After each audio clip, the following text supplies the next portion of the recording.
Hello everyone, it's Chris here, back with another video. This time I'm going to show you a small engine I'm working on in the Go programming language.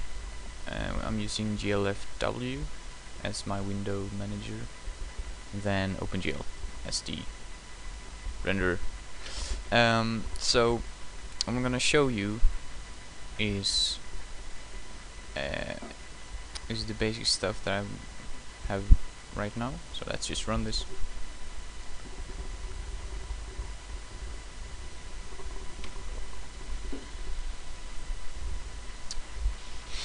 Okay, so here's the thing.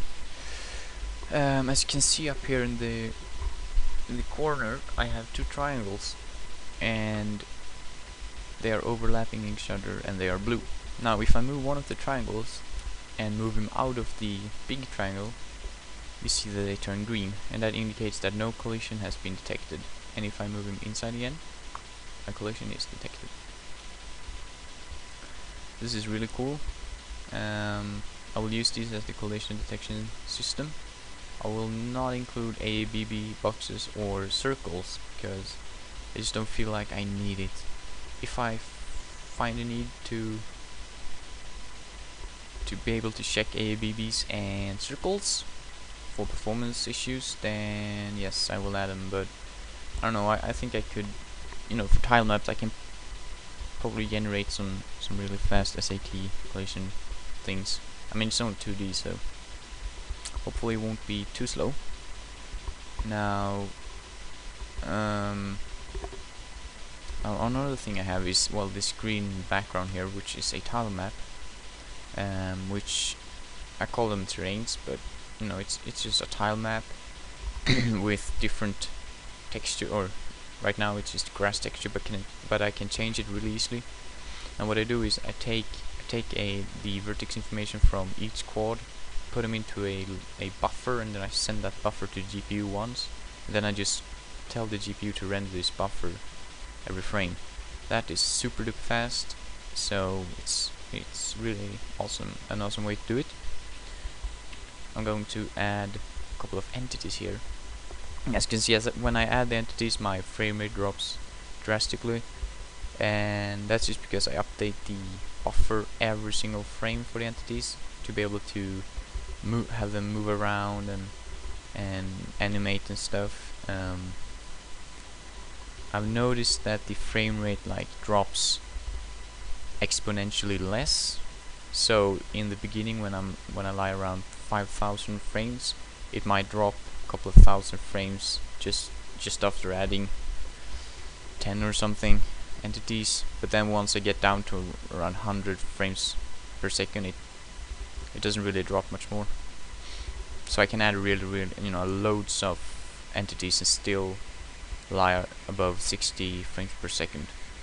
Now I'm recording, so it slows down stuff quite a bit, but it's fine. So some of the entities you can see animate, and that's because they have, well, every entity has an animator component which takes care of that entity's animations, and some of the components are set to animate and some are set to not animate. So that's why you see, that's why only some entities animate. So that's cool. Another thing I'm going to show you is the small scripting thing I have going on.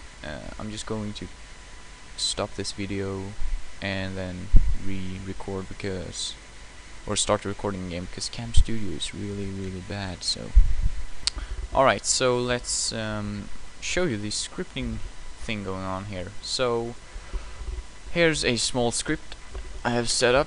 Let's just remove everything. Alright,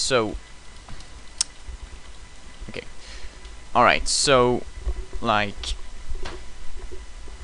scripting is really simple right now. What I'm working is variables and if statements and prints, but it's in a really early version, and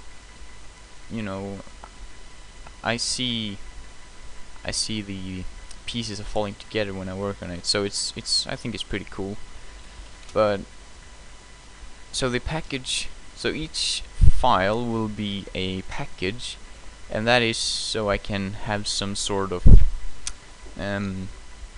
encapsulation. So I might be able to create a function here called hello maybe, and then from another file I can go main.hello to call the function from this package only.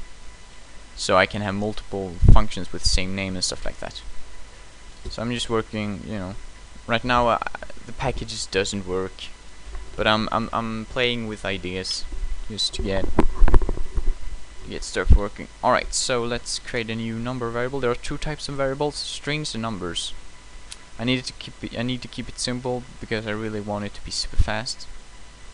So let's call this a number and set it to, let's create a string.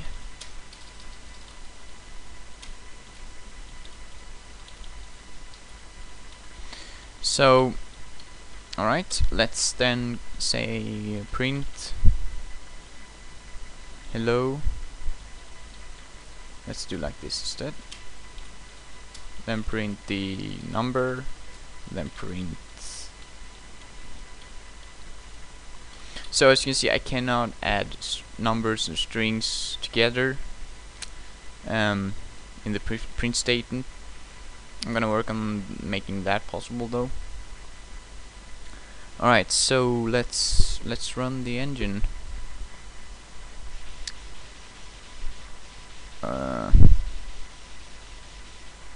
Oh wait, I might have to.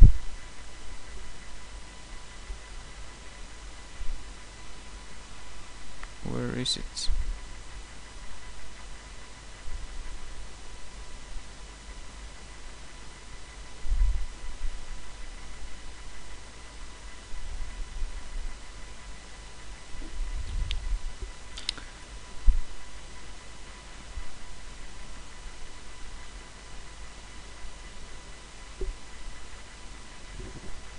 Alright, I got it to work now. I just, still a mistake. Alright, so the script is the same. I'm just gonna run it, and come on. And down here you can see that it prints hello world 340 exclamation mark. So that's cool. But let's only print the number if it is greater than 400. Whoa. What? Alright. So let's save. Let's run. Now it only prints hello world exclamation mark, because 340 is not greater than 400. But if it's less than hello world 340. Alright. That's cool. It works fine. So that's what I've got working in the scripting. I can do simple conditional checks and stuff like that. What I will do is add more advanced if statements. I will add else's. I will add else if, which will be a combination of an else and an if statement pretty much, if you look at it in bytecode. And then I will add, so you can go hey plus number plus yo. That will compile it to some sort of magical bytecode which works, and just do something if I find a plus. So I won't be able to work on it now for about 2 weeks because I'm going away, but I just wanted to make a video before I go away. So this is what I've been working on in the Go programming language, which is an awesome language. I really like it.